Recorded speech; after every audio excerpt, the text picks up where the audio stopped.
आप सभी लोगों को मेरी राम राम।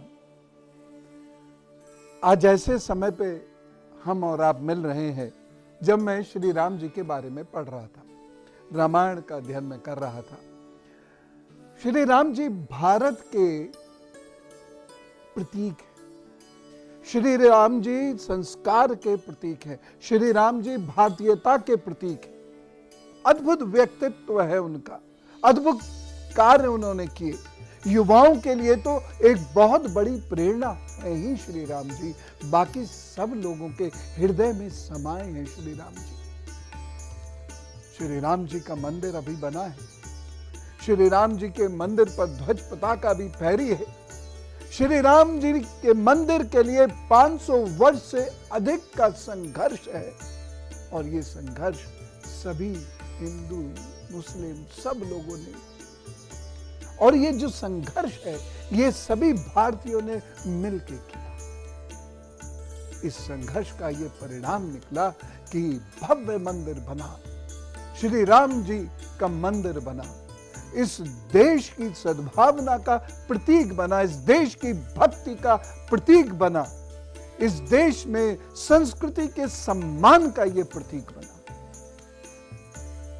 आइए उन्हीं राम जी को समझने का प्रयत्न करते हैं। आप में से ज्यादातर लोगों ने श्री राम जी का मंदिर भवन देखा होगा, उसमें श्री राम जी की प्रतिमा भी देखी होगी और आपने देखा होगा कि उनका कैसा भोला सा चेहरा है। आपने देखा होगा उनका धनुष जिसका नाम है कोदंड, और ये धनुष श्री राम जी ने स्वयं बनाया था, क्योंकि उस वक्त गुरुजन जो धनुर्विद्या सिखाते थे उन लोगों को, अपने शिष्यों को, अपने विद्यार्थियों को यह निर्देशित था कि वह अपने धनुष का, अपने तीरों का स्वयं निर्माण करेंगे। श्री राम जी यूं तो दशरथ जैसे महाप्रतापी राजा के संतान थे, ज्येष्ठ पुत्र थे, लेकिन उसके बाद भी उनके अंदर जो विनम्रता थी, उनके अंदर जो गुरु के प्रति उनका आदर भाव था, उनके भीतर जो शिक्षा और ज्ञान को लेने का एक जुनून था, वो वही था जो हर विद्यार्थी में होना चाहिए, आज के युग में भी वो होना चाहिए। और उसमें पिता की क्या स्टेटस है इसको छोड़कर हमें ज्ञान लेने के लिए बहुत समर्पित भाव से वो समस्त कार्य करने चाहिए जो गुरु कराते हैं। तो कोदंड श्री राम जी ने स्वयं बनाया था, वो बाण श्री राम जी ने स्वयं बनाए थे। श्री राम जी न केवल धनुर्विद्या के महारथी थे बल्कि वह तलवारबाजी के भी महारथी थे। लेकिन फिलहाल मैं आपको श्री राम जी के बारे में बताना चाहता हूं कि वह दिखते कैसे थे।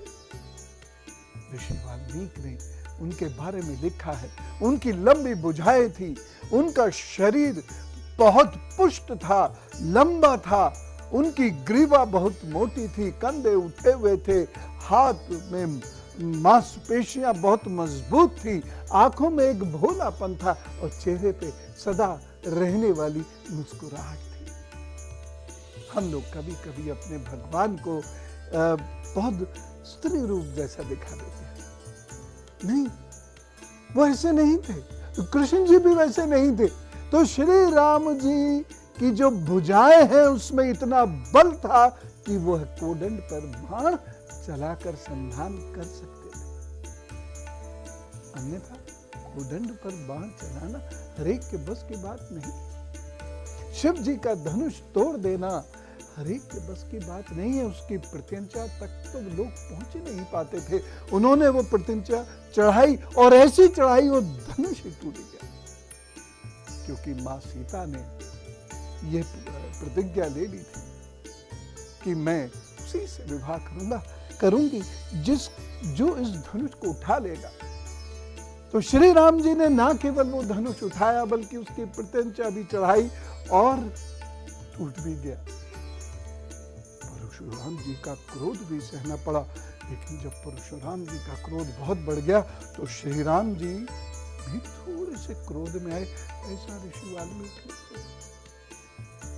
उसके बाद श्री परशुराम जी ने, जो महान विद्वान थे, महान योद्धा थे, उन्होंने अपने समस्त अस्त्र शस्त्र श्री राम जी को दिए और उसके बाद श्री राम जी मां सीता को लेकर अयोध्या आए।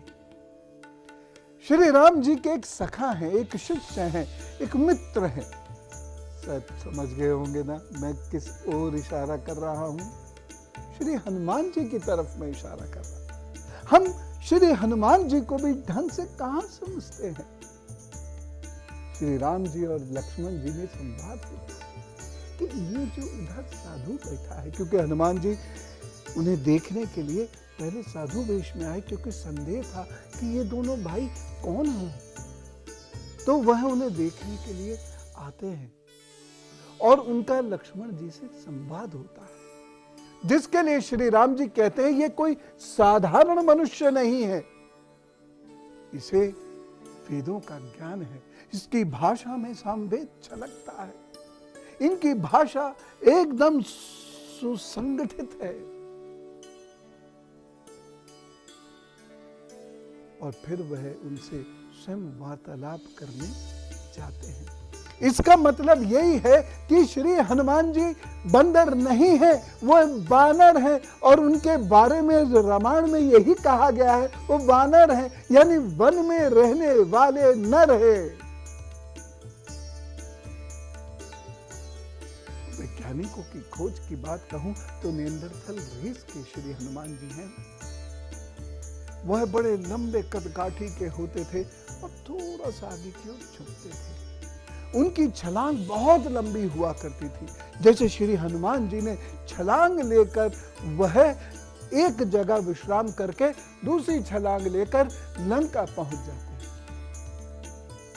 ऐसा वीर व्यक्तित्व है श्री हनुमान जी का, इसलिए हम इनको कहते हैं बजरंग बली, वीर हनुमाना।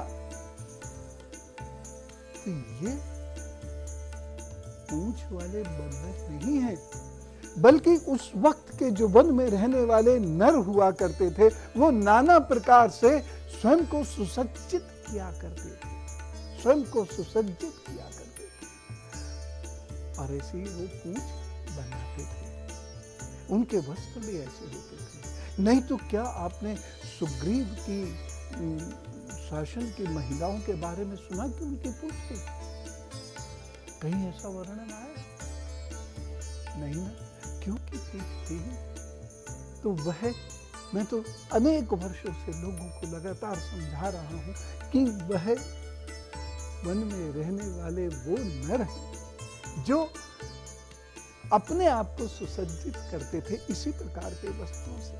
और आज भी आप वन में रहने वाले नरों को यदि देखेंगे तो वह अपने आप को इसी प्रकार के प्राकृतिक गहनों से सुसज्जित करते हैं।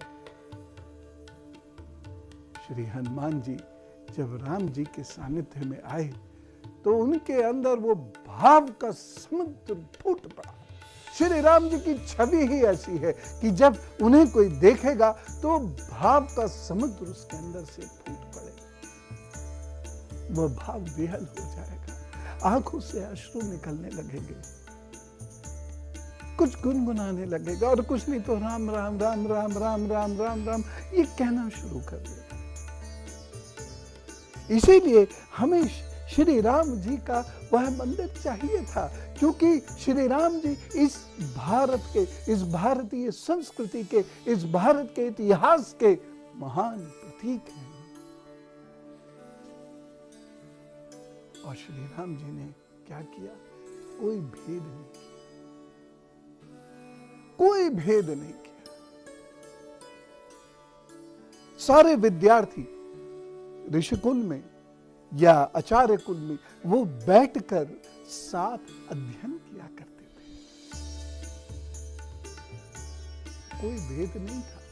वहीं गोह नाम के एक व्यक्ति भी थे। ये वही थे जिन्होंने श्री राम जी को इस किनारे से उस किनारे अपनी नाव से उतारा था और श्री राम जी ने उन्हें गले से लगाया था। कहाँ श्री राम जी राजा और कहाँ वो नाविक, लेकिन भेद नहीं था, क्योंकि उनका जो क्षेत्र था वो उसमें महान थे। और श्री राम जी हर महान व्यक्ति की कद्र करते हैं। ऐसे ही श्री राम जी शबरी जी के आश्रम में जब पहुंचते हैं तो क्या होता है वहां? शबरी अपनी कुटिया से फल लाती है, वो एक भीलिनी है।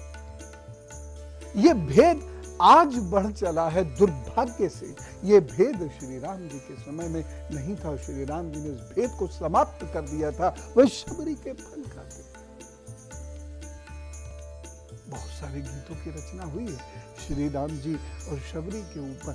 शबरी श्री राम जी को फल ला ला के देती है और श्री राम जी बड़े चाव से वो फल खाते हैं और फिर श्री राम जी उनको शबरी जी श्री राम जी को रास्ता दिखाते, वहां जाओ, वो दक्षिण दिशा है। कुछ दूर बाद, कुछ योजन बाद किष्किंधा प्रारंभ होगा। श्री राम जी वहां जाते हैं। श्री राम जी बड़े न्याय प्रिय, सुग्रीव को वो वचन देते हैं और सुग्रीव से सहायता का वचन लेते हैं। जब सुग्रीव अपने वचन से फिर जाता है तो श्री राम जी उसे धमका भी देते हैं।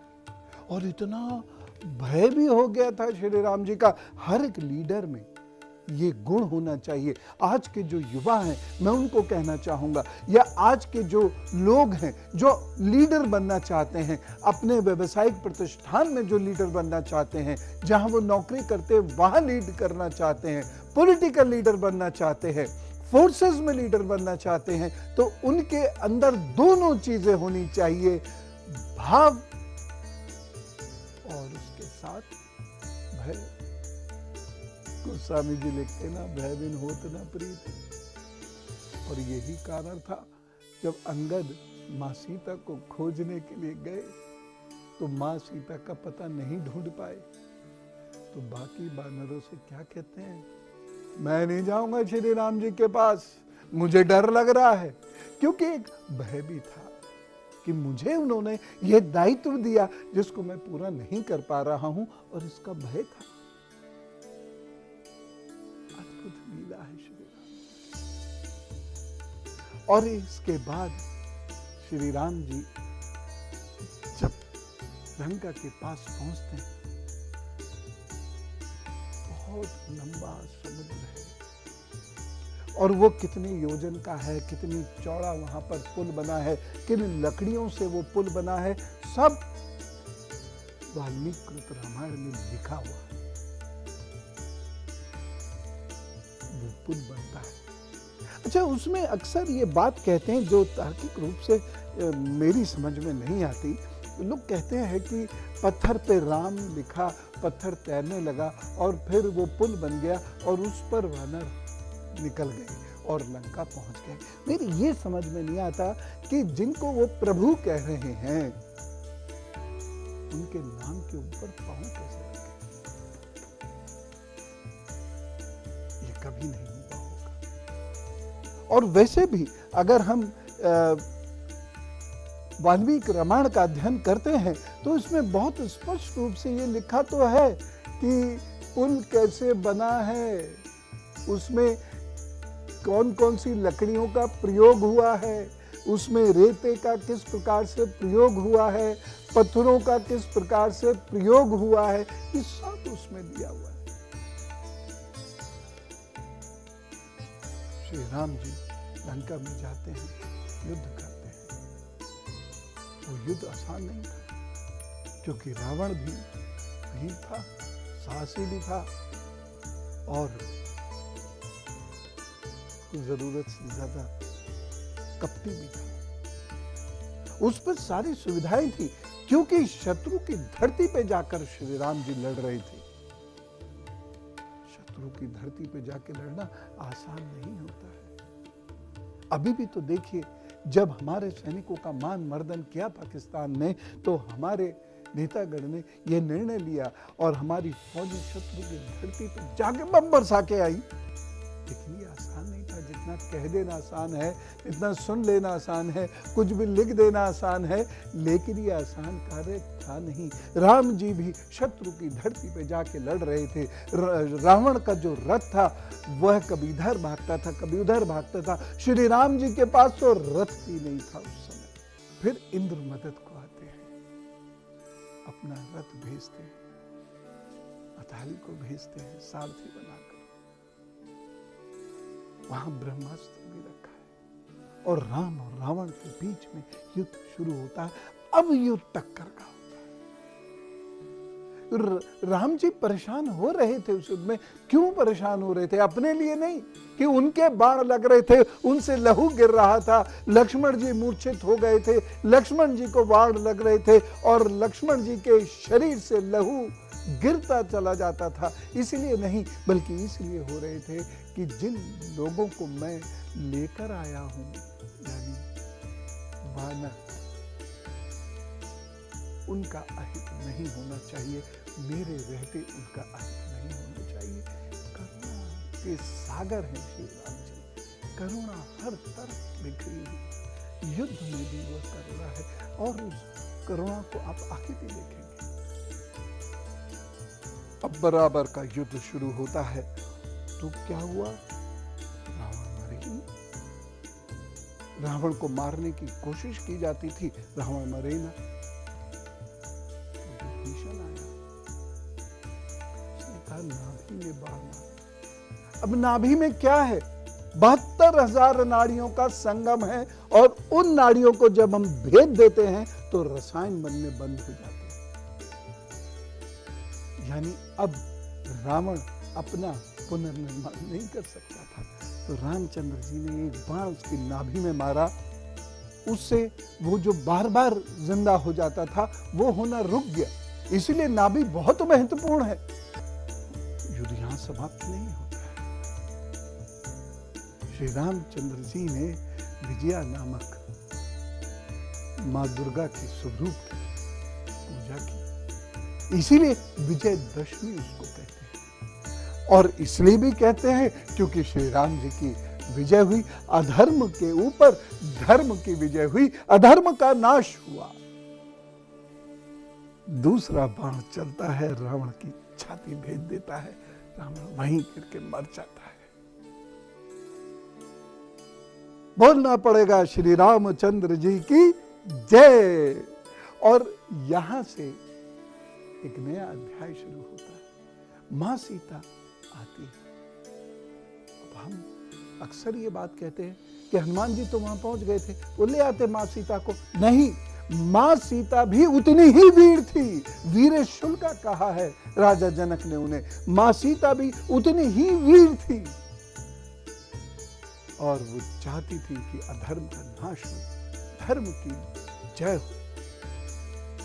इसलिए उन्होंने कहा मेरे शरीर को मेरे पति के अलावा और कोई नहीं छुएगा, मैं जाऊंगी तो उन्हीं के साथ जाऊंगी। इसीलिए वह हनुमान जी के साथ नहीं है। और उन्होंने कहा श्री राम जी से कहना कि आए धर्म का नाश करें और मुझे अपने साथ ले जाएं।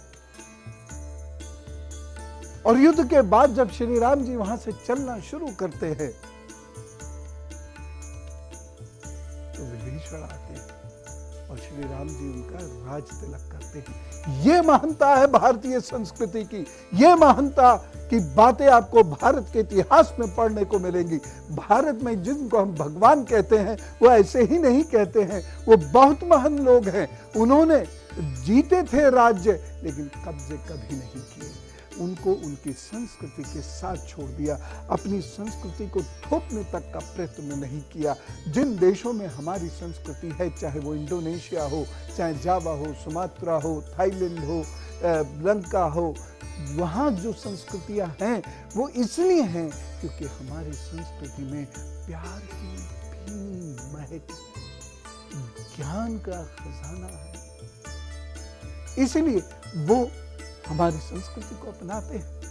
लेकिन हमने कभी फोर्स नहीं किया उनको। दुबई में हमने फोर्स नहीं किया उनको कि मंदिर बनाइए। हमने किसी सुल्तान को फोर्स नहीं किया कि श्री रामचंद्र जी की जय बोले, बोलते हैं क्योंकि श्री राम जी का व्यक्तित्व ही ऐसा। और श्री राम जी फिर आते हैं। सामान्यतः ये सोचा जाता है कि वो दीपावली वाले दिन आए, नहीं, श्री राम जी चैत्र में आए। जब गए थे, भरत ने उनसे वचन लिया था कि अगर इतना वर्ष पूरा होने के बाद नहीं आए तो मैं आत्महत्या कर लूंगा। वो उसे ठीक दिन पाया। इस पर फिर कभी कैलेंडर के अनुसार वृहद चर्चा करेंगे। आज मैं आपसे जो निवेदन करना चाहता हूं वो ये, श्री राम जी को हृदय में बिठा लीजिए, श्री राम जी को पढ़िए। श्री राम जी का जो राम राज्य है उसका अस्तित्व था। उस अस्तित्व वाले राम राज्य की वह कल्पना नहीं है, वह यथार्थ है। राजा पृथु ने, राजा रघु ने, दशरथ जी ने और बाद में श्री राम जी ने अपने राज्य में उसी के अनुसार शासन किया और रिश्वत कोई ना ले उसकी व्यवस्था करी, कोई भ्रष्टाचार ना फैले उसकी व्यवस्था करी, वनों को ना काटा जाए उसकी व्यवस्था करी, जल की तरह साफ स्वच्छ रहे उसकी व्यवस्था करी, पशुओं का ध्यान रखा जाए उसकी व्यवस्था करी, लोगों को मुफ्त में आयुर्वेद के अनुसार उनको लोगों को मुफ्त में शरीर रक्षा दी जाए, इसकी उन्होंने व्यवस्था करी। शत्रु परेशान ना कर सके उनकी प्रजा को, इसकी उन्होंने व्यवस्था करी। एक फौज वो मेंटेन करते थे और ये कहा उन्होंने भरत से कि भरत, फौजी का पसीना सूखने से पहले, सिपाही का पसीना सूखने से पहले उसे भत्ते मिल जाने चाहिए। ये राम राज्य यथार्थ है और इसमें 100वें सर्ग में ये लिखा हुआ है। कभी थोड़ा सा समय निकालिएगा, 10 मिनट कर इसको पढ़िएगा, आपको समझ में आएगा कि श्री राम जी को क्यों हम अपनी संस्कृति का प्रतीक मानते हैं। ये व्यक्तित्व है सुंदर। एक राजा का जीवन हम जीवन से अलग होता है, तब भी होता था, आज भी होता है। उसे कई बार अपने परिवार के लिए वो निर्णय लेने पड़ते हैं जो उसके भीतर बैठा हुआ सामान्य आदमी नहीं लेगा, लेकिन वो चूंकि राजा है इसलिए वो निर्णय उन्हें लेने होंगे जिससे प्रजा में शांति हो। और इसका लंबा इतिहास है, सभी राजाओं ने ऐसा किया। इसीलिए हम श्री राम जी को बारंबार पूजते हैं। श्री राम जी हमारे हृदय में ठीक उसी प्रकार निवास करें जैसे श्री हनुमान जी कहा करते थे। श्री राम जी की कृपा मिले तो सारे दुख, रोग, कष्ट, आपदाएं दूर हो जाएंगी। क्या दैवीय, क्या सांसारिक, सारी आपदाएं अपने आप दूर होने लगती हैं। हनुमान जी भी उनके भक्त थे और पूरा जीवन उन्होंने दे दिया। तो आइए श्री राम जी का फिर से हम अभिनंदन करें, वंदन करें। श्री राम जी को अपने हृदय में स्थान दें और श्री राम जी जैसा न्याय प्रिय और कुशल बनने की कोशिश करें। सब कुछ संभव है। हम श्री राम जी जैसे नहीं हो सकते, वह तो अत्यंत विशेष और विशिष्ट थे, लेकिन कणमात्र भी हो जाए, हिंदुस्तान के 10,000 लोग भी श्री राम जी जैसे कणमात्र भी हो जाए तो इस देश का भविष्य और ऊंचा होगा और प्रतिष्ठा बढ़ेगी और हम और ज्यादा सुरक्षित होंगे। तो प्रार्थना करें श्री राम जी से, आप रामायण पढ़ें, वाल्मीकि जी की पूजा जरूर करें, उसके बाद रामायण पढ़ें। वाल्मीकि जी को प्रणाम करके अगर आप रामायण पढ़ेंगे तो आपको समझ में आएगा कि ऋषि वाल्मीकि कौन थे, उन्होंने क्या ऐसा लिख दिया है जो हजारों वर्षों से, 7,000 वर्षों से करोड़ों भारतीयों का और विदेशी लोगों का जीवन संभाले। ऐसा व्यक्तित्व है श्री राम जी का। इसीलिए हम लोग कह देते हैं और सब लोग गाते हैं, श्री रामचंद्र कृपालु भजो मन, हरण भव भय दारुणम, नव कंज लोचन कंज मुख, कर कंज पद कंजारुणम। श्री राम श्री राम। माँ भारती को प्रणाम और श्री राम के चरणों में पुनः पुनः वंदन। आप सबका जीवन सुखी हो, राम में हो। ओम।